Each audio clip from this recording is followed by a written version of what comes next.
on s'est rencontrés sur le festival Handiclap, au vernissage, où tu as exposé pour la première fois. Ouais, c'était l'exposition Pareil d'Oli. As-tu d'autres projets d'exposition? Oui. J'ai un créneau réservé dans la boutique de Beaux-Arts et Loisirs Créatifs. Ça sera au mois de février 2026. Alors quand tu dois exposer comme ça, est-ce que tu es limité en termes de produits? Tu peux mettre ce que tu veux, tu fais comment, qu'est-ce qu'on te demande? Il y a des critères. C'est là, pour les deux projets, c'est très différent parce que donc pour l'exposition Pareil d'Oli, on était complètement libre. D'accord. Donc si je voulais ramener 2 tableaux, je ramenais 2 tableaux. Si j'en voulais 10, j'en mettais 10. Et en fait, moi, ce que j'ai fait, c'est que j'ai réfléchi à qu'est-ce que je pensais être capable de faire entre le moment où j'étais inscrite pour l'exposition et le vernissage. Et pour cette exposition, je voulais mettre que des originaux, parce que je voulais vraiment montrer, faire découvrir mon travail. Et je voulais plusieurs tailles. Je voulais qu'on ait ce jeu de lecture entre vue de près, vue de loin. Parce que quand on s'approche, on va quand même deviner que c'est des pétales, même si de loin on ne le voit pas. Oui. Et je tenais à ça. Je tenais vraiment à ça. Pour cette prochaine exposition chez c'est très différent parce que c'est pas une exposition dans une galerie ou dans un musée. Là, c'est dans un magasin. Donc les gens, ils viennent pas pour acheter de l'art, ils viennent pour acheter du matériel. D'accord. Mais ils peuvent avoir un coup de cœur. Et donc là, j'ai quand même des petites spécificités. C'est que l'espace d'accrochage est assez grand. Donc on m'a demandé de remplir au maximum. Je peux mettre ce que je veux, donc original ou reproduction. Et donc là, je pense qu'il y aura beaucoup de reproductions et notamment en grand format parce que en fait, quand on arrive, l'exposition, elle se fait dans l'escalier. Moi, je prévois d'avoir certains de mes collages que je sais qui plaisent beaucoup, de les imprimer vraiment en grande taille et de mettre à vendre comme ça beaucoup de grands tirages et après mettre des originaux peut-être de plus petite taille qui sont pas forcément très très onéreux parce que quand on va dans une boutique on va pas acheter une œuvre d'art sauf si on a un gros coup de cœur et qu'on a le budget pour mais c'est ça, voilà, mais du coup ça va être très différent et ça sera à moi aussi de faire la communication. Je peux tout à fait présenter mon travail, mettre des photos de comment je travaille, tout ça. Enfin, c'est complètement libre, si ce n'est qu'il faut remplir l'espace. Ok, voilà, c'est un beau projet. Ouais. C'est un beau projet. Ouais. Et puis d'ici au mois de février, tu vas nous faire des petites merveilles. Bah j'espère. T'as déjà des idées? Ouais, j'ai une liste de projets, mais c'est ça qui est très difficile avec le handicap et la limitation dans les capacités, je dirais, parce que peu importe le type de handicap qu'on a. Et en fait, c'est dur à accepter, je trouve. Parce que, enfin, c'est dur à accepter. C'est plutôt qu'il faut accepter, pour moi en tout cas, d'être frustré. Parce que mes projets, j'ai une liste comme ça de projets que je veux faire. Et en fait, je suis obligée d'aller très lentement. Mais il faut que j'accepte. Oui. Et ça, c'est difficile. Mais j'y travaille. J'y travaille. Dis-toi que t'as toute la vie en plus. Mine de rien, t'as quand même toute ta vie. Oui, et j'ai la chance, j'ai une grande chance quand même par rapport à... J'ai pas une maladie de dégénérescence en fait. Donc théoriquement, je pourrais dans quelques années être beaucoup mieux. Ouais. Je pourrais être moins bien. Mais c'est vrai que j'ai cette chance-là. Même si mon quotidien là est difficile, je sais que je pourrais être mieux. Et d'ailleurs, ce que je fais là, il y a quelques années, je n'étais pas capable de le faire. Là, du coup, je vais vous montrer. C'est ma première presse qu'on m'avait offerte et qui m'a lancée dans l'aventure, faut dire. Et en fait, c'est vraiment tout simple hein, pour presser. J'utilise du carton. Carton de récup, hein. Du papier, pareil, de récup.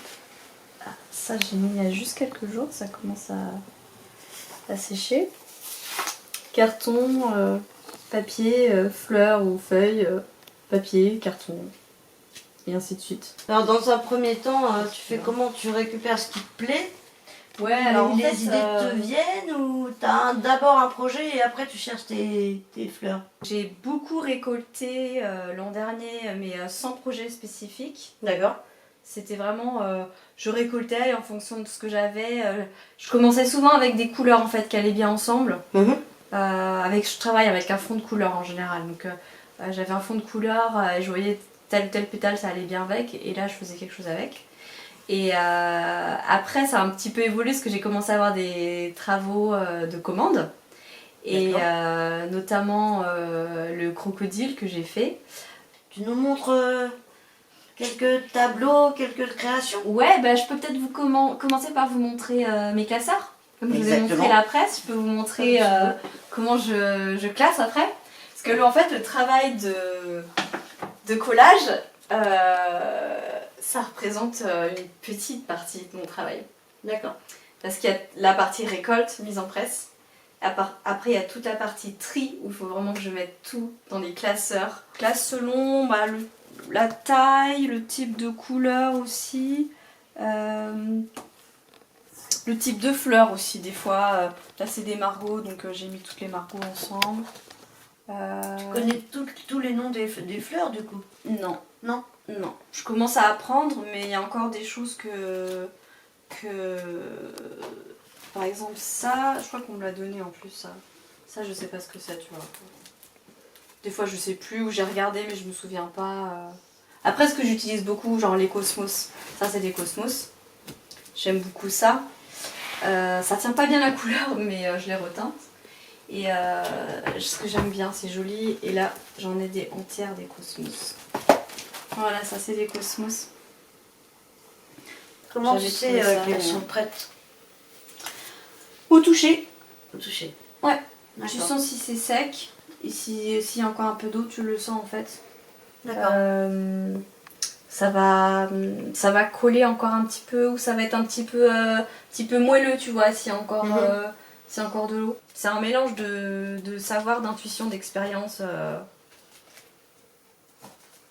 C'est chouette. Hein. C'est un peu étrange. Les petits jardins. Alors après, tu les colles avec quoi? Alors après, je colle pas tout de suite. D'abord, je fais une composition. Ouais. Là, je suis en train de travailler sur des papillons, par exemple. Je vais mettre ça aussi. Donc là, il est posé. Là, c'est juste posé. Alors souvent, je fais pas mal de photos parce que ça va bouger. Après, je vais être obligée d'un peu tout défaire. Ouais. Et ensuite, je travaille avec une colle blanche qui est très souple. Et en fait, ça me colle super bien mes pétales. Et j'ai pas de décollement. Après, il y a une souplesse aussi. Tu me parlais des marque-pages que j'ai fait l'autre jour. Et en fait, là, la colle, elle a servi de colle, elle a servi de vernis aussi. Ouais, mais tout ça, tu as pris des cours ou tu fais ça à l'intuition?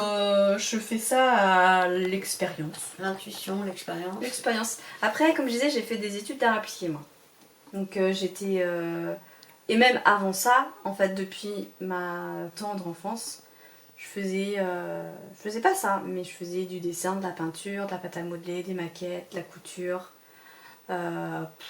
Et qu'est-ce qui t'a amené aux fleurs? Et ben en fait, c'est vraiment un hasard parce que moi j'ai fait des études pour être graphiste, des études d'art appliqué.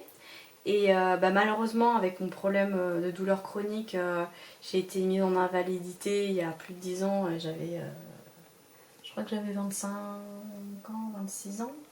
Donc c'était très tôt. Et pendant longtemps, j'ai plus rien fait.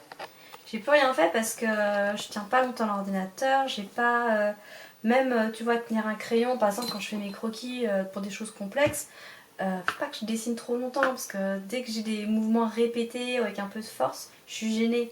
Et quand on m'a offert la petite presse que je vous ai montée, la petite presse à fleurs, donc il y a un peu plus de 2 ans maintenant, au départ je me suis juste amusée avec la presse, j'ai fait des tout petits collages, je faisais des petits autocollants et je me suis rendu compte que c'était quelque chose que je pouvais faire. Parce qu'il y a plein de trucs que je ne peux pas faire parce qu'à cause de ce problème de ne pas répéter les mouvements, j'ai peu de force, je fatigue vite. Mais en fait, quand je travaille avec mes fleurs comme ça, déjà il n'y a pas de force. J'ai pas besoin d'appuyer ou de visser ou de tirer ou ce que tu veux, tu vois. Et comme je suis avec Je suis avec plein d'outils différents en fait. Tu vois, je travaille avec mon pinceau quand j'en colle. Celui-là il est gros, mais donc j'ai des mouvements comme ça de colle. Après je vais attraper mes pétales, tu vois, soit avec les doigts, soit avec mes petites pinces. Hop, je pose. Tout ça c'est une variété de mouvements que tu peux faire sans souffrir. Voilà. Alors j'ai quand même, je vais pas en faire 3 heures. Hein. Oui. Je découpe quand même. Hein, tu vois, mon petit papillon là, quelqu'un qui a toutes ses capacités, il ferait ça en 1 heure. Mais moi, je vais le faire peut-être sur 2-3 jours. Oui. Enfin, 1 heure, c'est un peu court quand même. Mais je vais le faire quand même sur plusieurs jours parce que je vais chercher, j'aurai le temps de disposition. Puis après, je vais un peu fatiguer, tu vois, au niveau du cou ou des yeux. Et puis du coup, je vais reprendre le lendemain. Au mieux de ma forme sur les 2 dernières années là, j'ai pu parfois travailler quand même 2-3 heures l'après-midi en faisant des pauses. Mais parfois, alors de collage, hein, 2-3 heures de collage, parce que le temps de la presse, de ranger les pétales, tout ça, ça fait des heures en plus. Et c'est encore des mouvements différents. Oui. C'est encore des mouvements différents, donc comme ça je varie le plus possible. Et au bout d'un moment, j'arrive à conclure quelque chose d'artistique qui me plaît, que j'aime. Bien sûr. Et depuis quand tu arrives à... Est-ce que tu arrives à en vivre déjà Alors en vivre, non, pas du tout. Pour l'instant, je vis de mes revenus d'invalidité. Ça me fait des petits compléments de revenus à peu près tous les mois, on va dire. Depuis 1 an. Ouais, c'est ça à peu près. Oui, ça fait 1 an que je vends. D'accord. Ça fait 1 an que je vends. J'ai commencé en mettant quelques cadres chez le fleuriste de mon quartier, en fait, qui je m'entends bien. Et puis après, j'ai commencé à avoir des commandes. Et puis dans mon entourage... Bouche à oreille. Ouais, puis beaucoup dans mon entourage, en fait, famille, amis, connaissances, enfin voilà, l'entourage large. Qui m'achète mes créations. J'ai quasiment rien en fait en stock. C'est comme je produis lentement, et que j'ai pas une grosse production et que voilà, il y a pas mal de gens qui aiment ce que je fais. Du coup, même si ça me rapporte peu, c'est vrai que c'est assez gratifiant de voir que ce que je fais, ça part plutôt vite. Est-ce que tu signes tes tableaux? Oui. C'est bien. Bien sûr, je signe. Non, celui-là, il n'est pas signé parce que je sais pas où le signer. Mais je sais pas si tu vois avec la caméra, Karine, il y a un petit sigle en bas à gauche, qui est un espèce de petit monogramme. En fait, c'est AB pour Art and Bloom. Et ce qui est tellement drôle, c'est que Art and Bloom, donc art, c'est art, et bloom en anglais, c'est fleurir. Et c'est le nom de mon compte Instagram, mais ce nom, je l'ai choisi avant de commencer à faire mes collages de fleurs. D'accord. En fait, parce que, je trouve ça génial, parce que j'ai fait beaucoup de couture à un moment. J'avais un blog et tout, c'était génial, et j'avais une communauté, et j'ai dû complètement arrêter la couture. Et ça a été dur. Et puis à un moment donné, j'ai voulu reprendre mon compte Instagram quand même, et je faisais beaucoup de photos de plantes en fait. D'accord. Et donc j'ai pris ce nom avant de commencer à faire mes collages. Puis après je le garde parce que du coup ça colle bien quoi. Ah oui. Et donc j'ai fait un logo comme ça qui est un monogramme. C'est un monogramme qui est inspiré de la sécession viennoise. C'est les peintres autour de Klimt. À Vienne au début du XXe siècle, et qui était inspiré par le Japon. Okay. Moi, mon projet, c'est que ça soit vraiment une entreprise artistique qui me mène jusqu'à mes 75 ans, quoi. Oui. Et que ça se développe et que peut-être un jour ça soit des revenus complets. Ça serait extraordinaire. C'est ce qu'on te souhaite. En tout cas, on va te remercier. Et puis, on espère vraiment que ce projet, dans la galerie, la prochaine galerie, t'apportera encore plus de joie et de clients. Ouais. De clients surtout. Et puis, ouais, on va continuer à te suivre et puis on n'hésitera pas à revenir vers toi. Avec plaisir. Ne serait-ce que sur des expositions. Voilà. En tout cas, merci beaucoup Alice. Bah de rien, Et merci puis, à vous. à bientôt. À bientôt.